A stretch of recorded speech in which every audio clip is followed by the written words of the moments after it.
মাদ্রাসা ছাত্র মুজাহিদের পিঠের এই কালশিটে দাগগুলো তার পিতৃতুল্য শিক্ষকের বেধড়ক মারধরের চিহ্ন।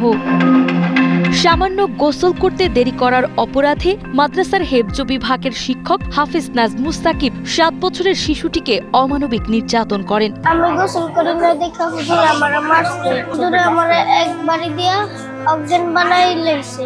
তারপর আমি ওঠার পরে আমার মারতাছে, তারপর আমি পিলারের সাথে চুষা খাইছি। তারপরে আমি কষ্ট করে উঠতে বলতেছিলাম আমি গোসল করবো, তবু আমার মারতাছে, আমার মারা ছাড়ে না। পবিত্র কোরআন শিখতে আসা এই কোমলমতি শিশুর উপর এমন নিষ্ঠুরতার ক্ষোভে ফেটে পড়েছে অভিভাবক ও স্থানীয় বাসিন্দারা। রোজার মধ্যেও নাকি মারছে, কিন্তু আমার ছেলে ভয়ে বলে নাই, যেহেতু বাড়ির বললে নাকি আরো মারবে, তো এইবার এমন ভাবে মারছে যে ওর সারা শরীর ক্ষত বিক্ষত হয়ে গেছে, সারা রাত বমি করতে করতে শেষ। হুজুর যেইভাবে মারলো, মারধর করলো, এইভাবে কি মানুষ মারে মানুষকে? এভাবে মারলে বাচ্চাটা তো মরে যেতে পারে। বাচ্চাটা ছোট বাচ্চা, কলিজায় রাখলে, ফুসফুসে রাখলে বাচ্চাটা মরে যেত। এখন যে হুজুর এই কাজ করছে, এই হুজুরের সঠিক বিচার চাই, সঠিক বিচার চাই। আর হুজুরকে যদি আমি পাইতাম আমি নিজে, তাহলে আমি এইভাবেই মারতাম।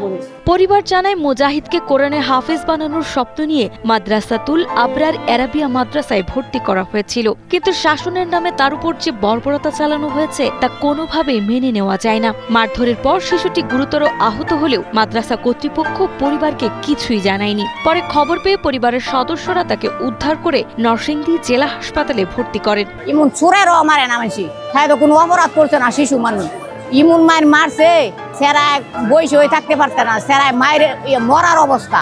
পরে তারে আমরা জেলা টানছি, জেলা টানিয়া ভর্তি করছি। বর্তমানে শিশুটি হাসপাতালে শিশু ওয়ার্ডে চিকিৎসাধীন। চিকিৎসকরা জানিয়েছেন তার শরীরে অসংখ্য আঘাতের চিহ্ন রয়েছে এবং সুস্থ হতে সময় লাগবে। সে শারীরিকভাবে খুবই দুর্বল, সে 2 বার বমি হিস্ট্রি দিয়েছে, তার শরীরে জ্বর আছে এবং সে অনেকে মানসিকভাবে বিপর্যস্ত।